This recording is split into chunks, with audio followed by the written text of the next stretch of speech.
Gnarly, dude. Hey folks, it's Ben. We're here with this awesome LawnFlite Briggs & Stratton push mower. Looks to be about a 20-inch unit that I received. Date code on the block, or the little air dam here, actually puts us at 800804, which puts that's 1980. So we're back in the 80s. It's a simple no dead man control again. Throttle that actually works. After last week's little trick, we'll know what to do to not kill the spark right out of the gate. This one's cool because it's got this neat starter here, this starter block, and the pull up to turn. So that's fantastic. I haven't actually done anything to it to figure out what it doesn't start. I haven't even checked the oil yet, so let's give that a whirl first. Cute little kind of a hangout where it just kind of there, and there's a little tube that goes to the bottom, so that's cool. It's a fill. I wonder if it has some in it. Not sure how much, so, but there's some. That's what we'll go with for the cranking. The deck is a little oily, but not too bad, so that's a good start. Fresh mixture of gas in the tank that was bone dry. And I'm like, where the heck did that lid go? But it's camouflaged right there. Let's give it a couple pulls on its own. See how we do.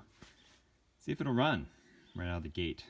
My guess is no, hence it's free, right? A little grippy put for my foot again. Doesn't have the luxury of the back pull and the chrome. Fancy, I didn't realize that. All right, here we go. I don't know how to turn this off if it does run. Oh, let's put the throttle on while we're here. That's gonna be off, so this is on. So full throttle.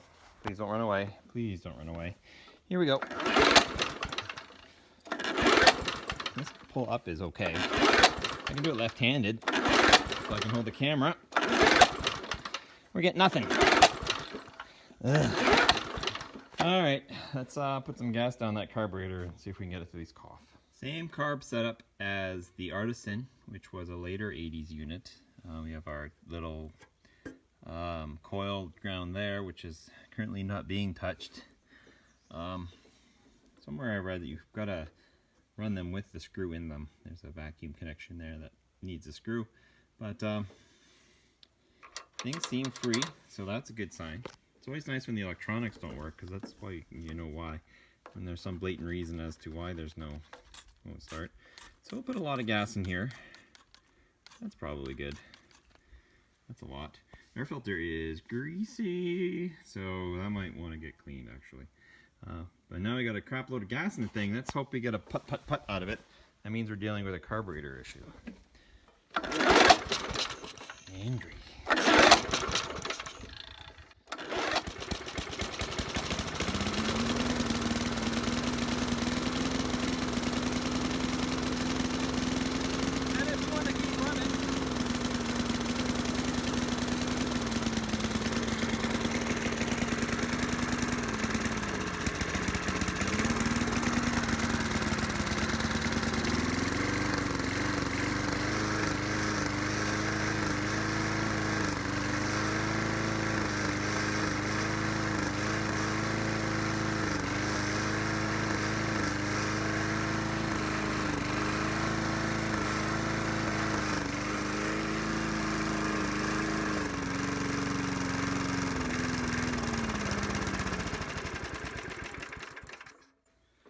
So that's cool.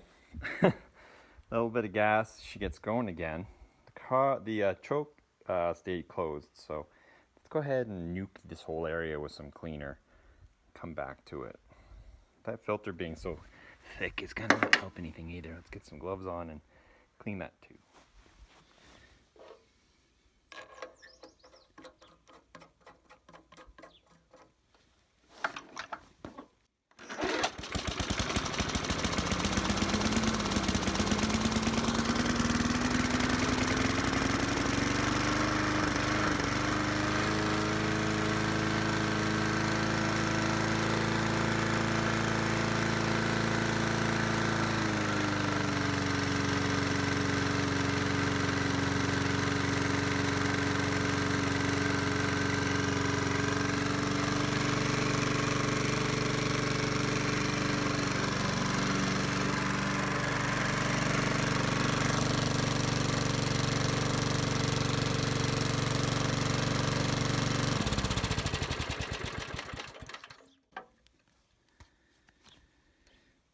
Seems you have a little bit of oil coming out of the exhaust at this point in time, so let's go ahead and proceed. The carburetor is happy now. He liked getting cleaned, and the choke even opened when it was supposed to.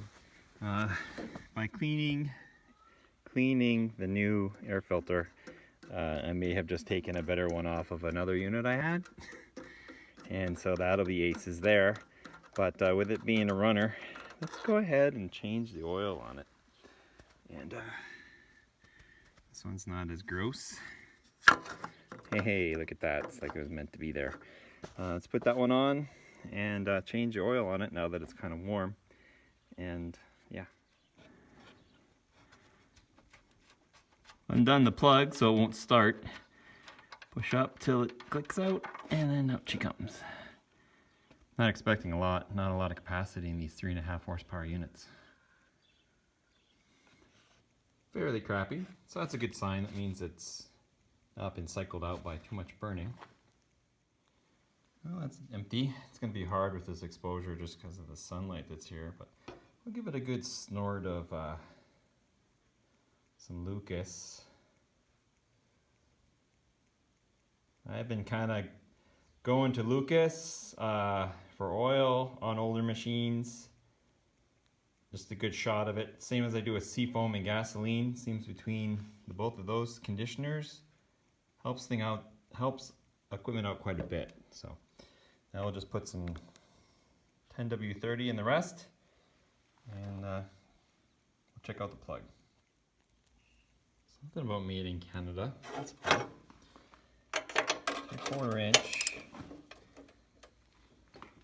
Ooh, you're in tight. There we go. Expect it to be okay. Ooh. A little wet, but we haven't run it much either. A little soil too. Let's clean that up and make sure the gap's cool. Stick it back in. It's amazing what a little cleanup work will do. Let's clean the top part here. There's a little grass, but no big deal. Underneath, I always like to lift these with the tank going up. Sharpen the blade over here, so we've got that going for us now. Underneath, it's pretty good. Put a little oil on the wheels to give it a little bit smoother runnings there. Same, like I said, as before, this will kill the motor if you have it throttled down. So throttle her up. It starts really easy. Put your foot on it.